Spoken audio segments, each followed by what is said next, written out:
इस वीडियो में हम लोग ज्योमेट्रिक प्रोग्रेशन में देखने वाले हैं कि nth term of A GP या उसी को बोलते हैं कि last term of A GP या उसी को बोलते हैं कि general term of A GP, यानी इस फॉर्मूला को जो है विथ डेरिवेशन के साथ हम लोग इस वीडियो में देखेंगे। तो आइए सबसे पहले देखते हैं कि हमारे थ्योरम का जो है स्टेटमेंट क्या बोल रहा है। तो यहाँ पे आपसे बोल रहा है कि prove that the nth term of A GP with the first term a and common ratio r is given by an equal to a into r to the power n minus 1। तो आइए पहले JP का जो है कुछ basic चीज है उसको हम बताते हैं ताकि फॉर्मूला का डेरिवेशन करने में जो है कोई दिक्कत ना हो। तो जीपी के बारे में आपको पता होगा कि जीपी होने के लिए जो है कॉमन रेशियो सेम होना चाहिए। जैसे मान लेते हैं यहाँ पे हम लिख रहे हैं 2, फिर यहाँ लिख रहे हैं 4, फिर लिख रहे हैं 8, फिर लिख रहे हैं 16 और डैश डैश लिख रहे हैं। तो यहाँ पे ध्यान से देखिएगा कि ये हमारा जो है पहला टर्म यानी a1, ये हमारा दूसरा टर्म यानी a2, तीसरा टर्म यानी a3, चौथा टर्म यानी a4 एंड सो ऑन, काफी सारा टर्म इसमें मिलेगा। अगर हम कॉमन रेशियो का बात करते हैं तो इसको जनरली स्मॉल r से डिनोट किया जाता है। तो कॉमन रेशियो का मतलब क्या होता है कि सेकेंड वाले टर्म को फर्स्ट वाले से डिवाइड करेंगे, थर्ड वाले को सेकंड से डिवाइड करेंगे, फोर्थ वाले को थर्ड से डिवाइड करेंगे, यानी कोई भी दो लगातार टर्म लेना है और बाद वाले को पहले वाले से डिवाइड करना है। अगर सबका वैल्यू सेम आ रहा है तो इसका मतलब है कि कॉमन रेशियो सेम है और हमारा प्रोग्रेशन जो है किसमें है, तो जीपी यानी कि ज्योमेट्रिक प्रोग्रेशन में है। तो यहाँ आर का मतलब हुआ कि हम a2/a1 ऐसे ना निकालते हैं, या फिर आप ऐसे भी कर सकते हैं a3/a2, या फिर आप कर सकते हैं a4/a3। तो इस टाइप से करना है और सबका वैल्यू जो है कहीं ना कहीं सेम आना चाहिए। तो यहाँ पे ध्यान से देखिएगा तो 4/2 करना होगा, इसके लिए 2 आएगा। यहाँ पे देख रहे हैं कि 8/4 करना होगा, 2 आएगा। यहाँ पे 16/8 करना होगा, 2 आएगा। यानी सबका वैल्यू कहीं ना कहीं सेम आ रहा, इसलिए हमारा रिजल्ट जो है कहीं ना कहीं जीपी में है, यानी कि ज्योमेट्रिक प्रोग्रेशन में है। आइए एक एग्जाम्पल और लेते हैं। जैसे यहाँ पे हम लिख रहे हैं 2 लिख रहे हैं, 6 लिख रहे हैं, 18 लिख रहे हैं, 54 लिख रहे हैं, डैश डैश। तो यहाँ पे भी ध्यान से देखिएगा तो कॉमन रेशियो 3 मिल जाएगा। जैसे 6/2 करेंगे 3 आ जाएगा, 18/6 करेंगे 3 आ जाएगा, 54/18 करेंगे 3 आ जाएगा। तो यहाँ पे भी कहीं ना कहीं कॉमन रेशियो हमारा सेम आ रहा है, इसलिए ये भी हमारा कहीं ना कहीं जीपी में है। अब थोड़ा सा और कंसंट्रेट होकर समझिएगा तो इसमें कॉमन रेशियो 3 आ रहा। तो कॉमन रेशियो 3 होने का मतलब हुआ कि पहला टर्म में अगर हम 3 से मल्टीप्लाई कर देंगे तो दूसरा टर्म आ जाएगा, दूसरा टर्म में अगर हम 3 से मल्टीप्लाई कर देंगे तो तीसरा टर्म आ जाएगा, तीसरा टर्म में अगर हम 3 से मल्टीप्लाई कर देंगे तो चौथा टर्म आ जाएगा। समझ रहे ना ध्यान से। वैसे ही मान लेते चौथा में 3 से मल्टीप्लाई कर देंगे तो पांचवा आ जाएगा, पांचवा में 3 से मल्टीप्लाई कर देंगे छठा आ जाएगा। तो कहीं ना कहीं ये प्रोसेस आगे कंटिन्यू रहता है। वैसे यहाँ पे भी ध्यान से देखिएगा कि कॉमन रेशियो 2 आ रहा, तो पहला में 2 से मल्टीप्लाई कर दीजिएगा, दूसरा आ जाएगा, दूसरा में 2 से मल्टीप्लाई कर देंगे, तीसरा आ जाएगा, वैसे ही मल्टीप्लाई करेंगे, चौथा आ जाएगा and so on, process continue रहता है। तो इस हिसाब से अगर मान लेते कि हमारे पास कोई जीपी है, इस हिसाब से अगर हम लिखते हैं यहाँ से इन जीपी, एक्स्ट्रा बता रहे हैं ताकि आपको थ्योरम में दिक्कत ना हो। और इस जीपी का मान लेते हैं कि फर्स्ट टर्म हमारा क्या, अगर क्वेश्चन में दिया हुआ कि इस जीपी का फर्स्ट टर्म जो है ए है और कॉमन रेशियो को शॉर्ट में सीआर लिखते हैं, तो सीआर हमारा कितना है, आर है। अब इस सिचुएशन में मान लेते हैं कि हमको जीपी लिखना है, क्या लिखना है हमको, जीपी लिखना है। तो एकदम ध्यान से समझिएगा। तो आपको जैसे यहाँ क्या बताएं कि पहला टर्म लिख देना है और उसके बाद जो है कॉमन रेशियो से कहीं ना कहीं मल्टीप्लाई करते जाना है। तो सबसे पहला टर्म हमारा ए हो जाएगा। इसके जस्ट बाद के लिए जैसे यहाँ देखें ना 2 है तो कॉमन रेशियो से मल्टीप्लाई किए तो अगला टर्म, फिर कॉमन रेशियो से मल्टीप्लाई किए अगला टर्म, यही प्रोसेस यहाँ कंटिन्यू करते हैं। तो पहला टर्म हमारा ए हो जाता है, अगला टर्म के लिए आर से मल्टीप्लाई करेंगे तो ए आर हो जाएगा, फिर अगला करेंगे तो इसमें फिर आर से होगा तो ए आर स्क्वायर हो जाएगा, फिर आगे बढ़ेंगे तो ए आर का पावर 3 हो जाएगा, ए आर का पावर 4 हो जाएगा एंड सो ऑन। इस प्रोसेस से हम जितना टर्म चाहे कहीं ना कहीं लिख सकते हैं। तो ध्यान रखना है कि अगर किसी जीपी का फर्स्ट टर्म ए है, कॉमन रेशियो आर है, और अगर आपको जीपी लिखना है तो A R square, A R का पावर 3, ए आर का पावर 4 एंड सो ऑन। ये प्रोसेस कहीं ना कहीं आगे क्या रहेगा, कंटिन्यू रहेगा। इसमें जो ए दिखाई दे रहा है आपके पहले टर्म को इंडिकेट करेगा, जो ए आर दिखाई दे रहा है दूसरे टर्म को इंडिकेट करेगा, ए आर स्क्वायर दिखाई दे रहा है तीसरे टर्म को इंडिकेट करेगा, ए आर का पावर 3 दिखाई दे रहा है चौथे टर्म को इंडिकेट करेगा, ए आर का पावर 4 दिखाई दे रहा है पांचवें टर्म को इंडिकेट करेगा। तो कहीं ना कहीं इस प्रोसेस को कंटिन्यू करके काफी सारे टर्म को हम लोग लिख सकते हैं। अब आइए मेन हम लोग थ्योरम में आते हैं। अब आपको समझाना जो है हमारे लिए काफी इजी हो जाएगा।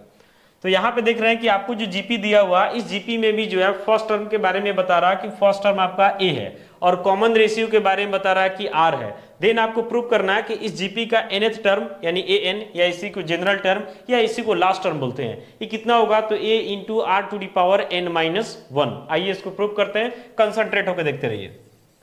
तो प्रूफ में यहां से हम लिखेंगे वी हैव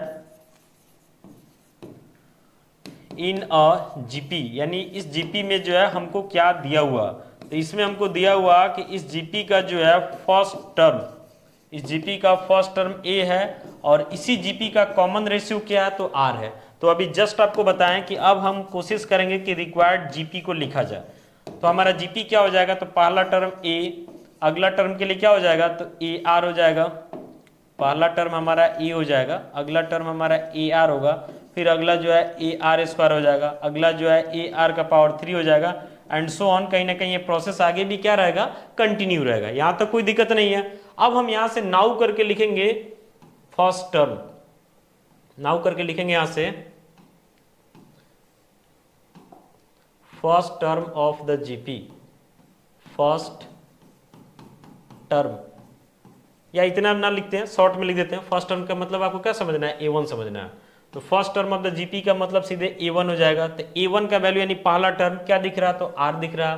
फिर सेकेंड टर्म लिखते हैं, सॉरी a1 का वैल्यू ये दिख रहा, a2, तो a2 का वैल्यू क्या दिख रहा, तो ar दिख रहा। फिर तीसरा टर्म हमको लिखना है a3, तो ये क्या दिख रहा, तो ar स्क्वायर दिख रहा, दिख रहा है ना तीसरा। फिर इसके बाद हमको a4 लिखना है, चौथा टर्म लिखना है, तो ar का पावर क्या दिख रहा, 3 दिख रहा।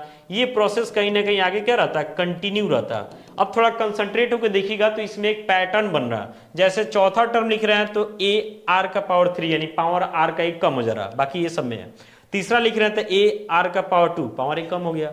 दूसरा लिख रहे हैं तो सीधे ar का पावर 1 समझिए छुपा हुआ, और पहला लिख रहे हैं तो a और r का पावर 1 कम यानी कि 0 छुपा हुआ। तो इस हिसाब से अगर मान लेते हैं कि इस जीपी का मर्जी किया हमको कि हम 100वें टर्म को लिखते हैं, तो क्या लिखेंगे, तो ar का पावर 100 से 1 कम हो जाएगा यानी 99 हो जाएगा। तो समझिए कि किस पैटर्न को फॉलो कर रहा है, उस पैटर्न को पहले हम लिखते हैं और इसके बाद कहीं ना कहीं हम इसके nth टर्म को लिखेंगे। तो यहाँ पे ध्यान से देखिएगा कि a1 है तो इसको लिख सकते हैं a इंटू आर का पावर 1-1, यहाँ 1 है ना, तो r का पावर 1 कम हो जा रहा है, क्योंकि 1-1 0 हो जाएगा और r का पावर 0 1 हो जाएगा, कोई इफेक्ट नहीं पड़ेगा, जो a आ रहा है फिर से आ जाएगा।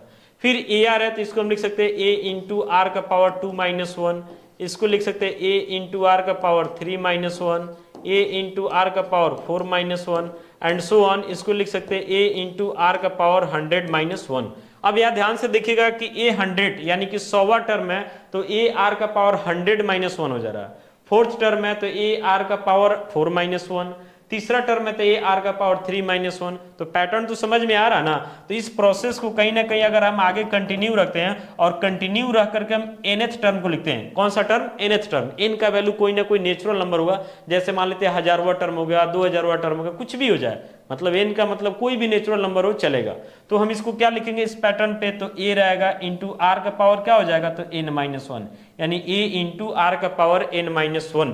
तो फाइनली जो है कहीं ना कहीं यही हमको प्रूव करना था कि जीपी का जो nth टर्म होता है यानी जिसको लास्ट टर्म बोलते हैं, जनरल टर्म बोलते हैं, इसके लिए जो फॉर्मूला है कितना हो जाता है, तो a into R to the power n-1 यानी फाइनली यहां से हमको मिल जाता है an equal to a into R to the power कितना, तो n-1।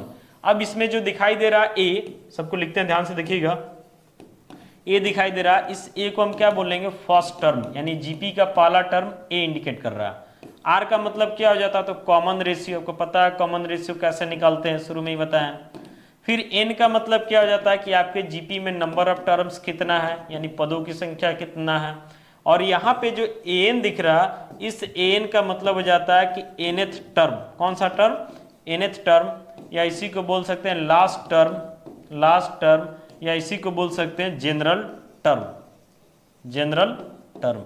तो फाइनली जो है इस वीडियो में हम लोग क्या देखें कि एपी का सॉरी जीपी का अगर हमको nth टर्म निकालना हो या लास्ट टर्म निकालना हो या जनरल टर्म निकालना हो, तीनों का मतलब एक ही बात होता है। और इसके लिए फॉर्मूला क्या हो जाता है, तो an equal to a into R to the power n-1। इसमें a का मतलब फर्स्ट टर्म, r का मतलब कॉमन रेशियो, n का मतलब नंबर ऑफ टर्म्स और n का मतलब nth टर्म या लास्ट टर्म या general term of the GP. तो फाइनली जो है इस वीडियो में हम लोग इसको समझने का प्रयास किया। आशा करते हैं वीडियो आपके लिए यूजफुल होगा। मिलते हैं अगले वीडियो में। Thank you.